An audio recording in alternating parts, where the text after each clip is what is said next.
What is brotherhood? Many years ago, at my old hometown bar, I slid between two customers to order a drink, and the guy to my left says, "What's up, butthead?" But I knew that voice. I'd heard it thousands of times. My nemesis from high school, Clint Rubin.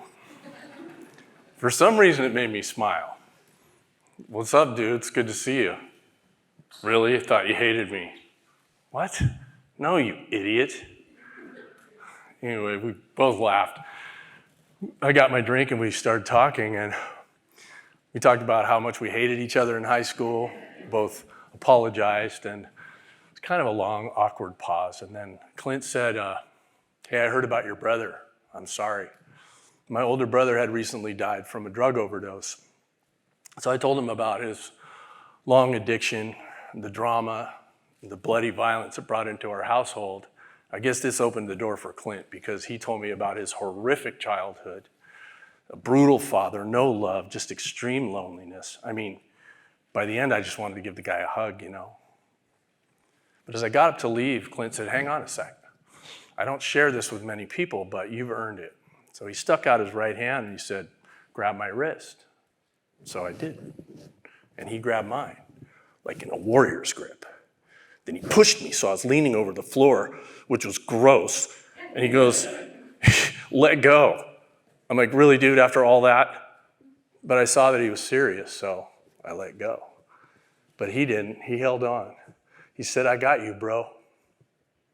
He stood me up, and then he leaned back, and he let go. But I held on. He said, "You see? Now you got me." Wow. That sentiment has echoed throughout my life. I've got you, and I won't let go. That's the promise I brought with me into the fire department, and that's the promise I expected in return. I did 20 years as a frontline paramedic, and the last 14 as a firefighter in the fire department. And 8 years ago, I was at the pinnacle of my career. I was a top step firefighter and paramedic. I was a USAR specialist, swiftwater rescue technician. I'd trained 15 paramedic interns, delivered 17 babies, saved hundreds of lives, plugged more gunshot wounds than I could count.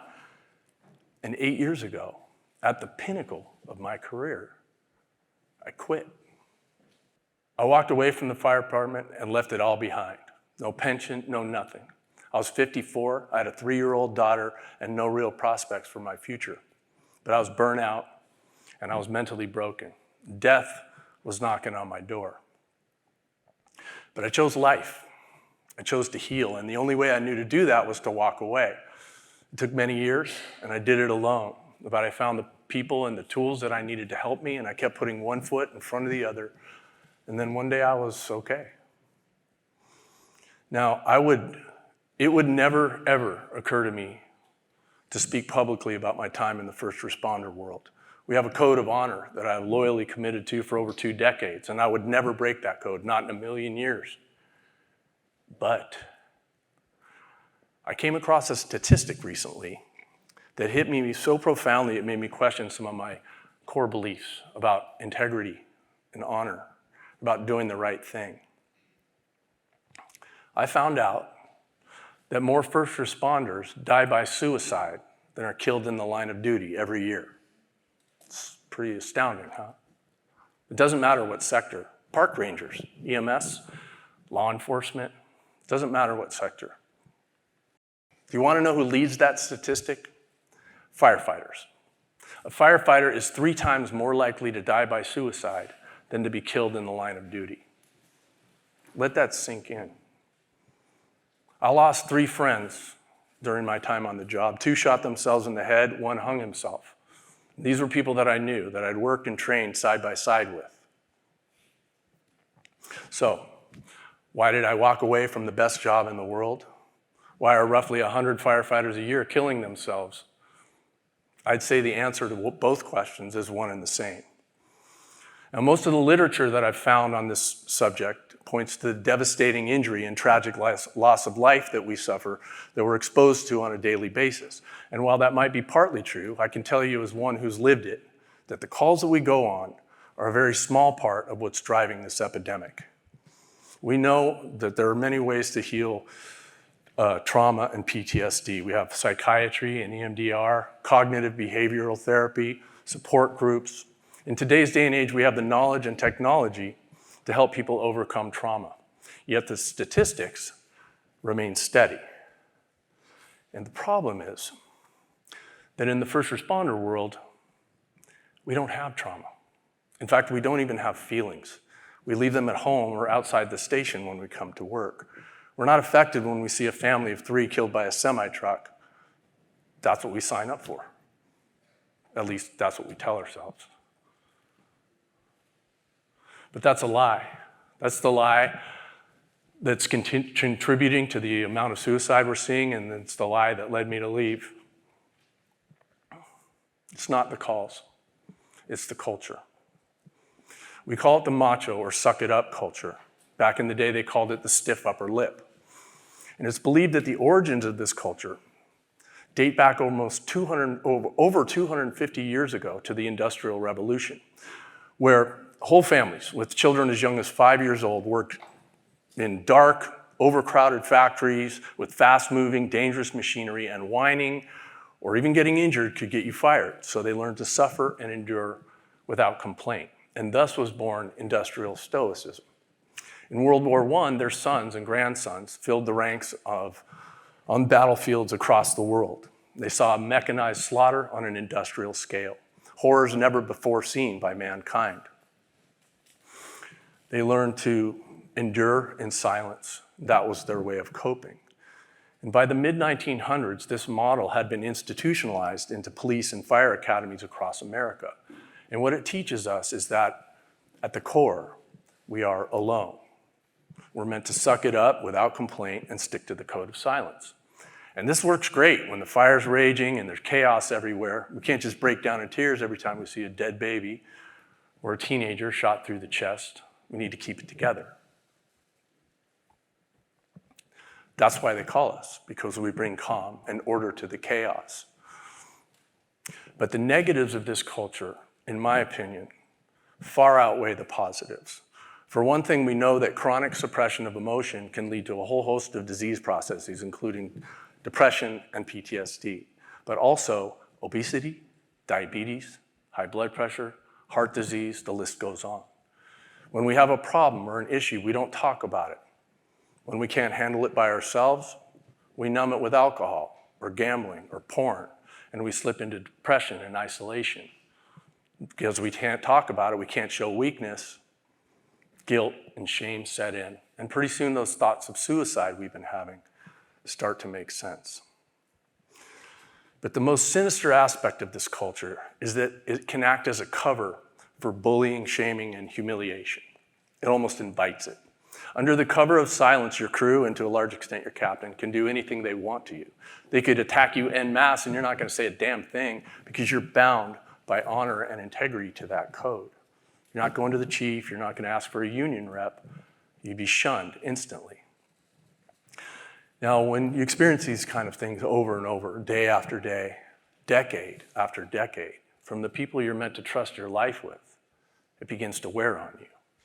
And this happened to me, I experienced it a lot. And that was fine when it was happening to me, I handled it. But the thing that brings me more shame than I care to admit is that I seldom stood up for others when it was happening to them. I stood by and let them take it. Some cracked under the pressure, some became hard and bitter, others were systematically broken. And even though I didn't take part directly, I was complicit. And that's what the code of silence does. It makes you complicit into something you know is morally wrong. And you keep that secret.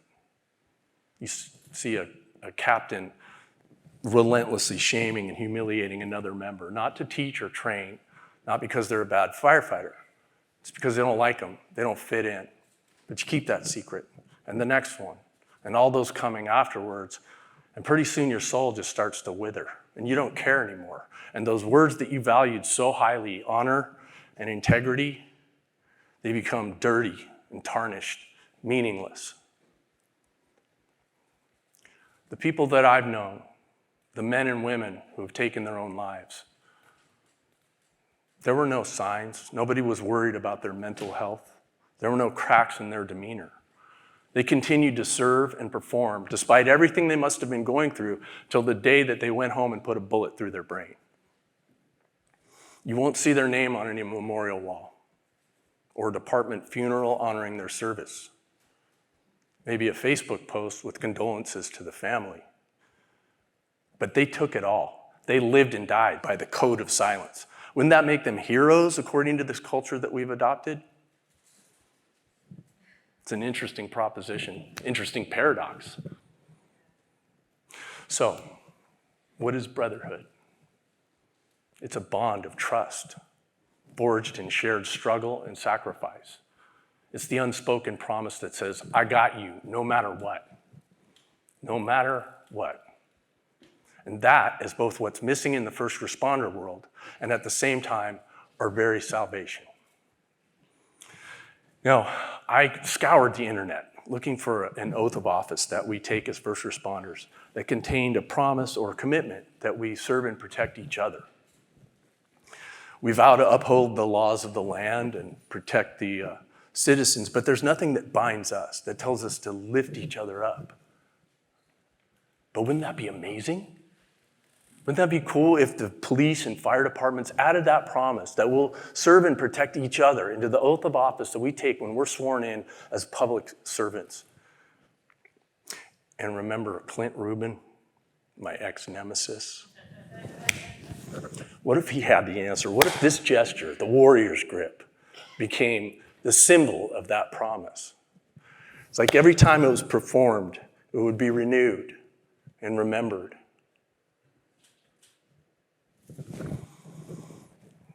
The reality is that we're just human beings. We're not heroes. We're not made of titanium. We're just people doing a sometimes brutal job. We puke, we bleed, we love, just like any other human. And all those things that we witness and experience, the violence and mutilation, death, sometimes those things can break our hearts, make us question our humanity, even terrify us. And who's there to hold us? Who's there to comfort us? Nobody. Nobody but us. I'm reaching out my hand. Grab my wrist. I got you, sister. I got you, brother. You got me?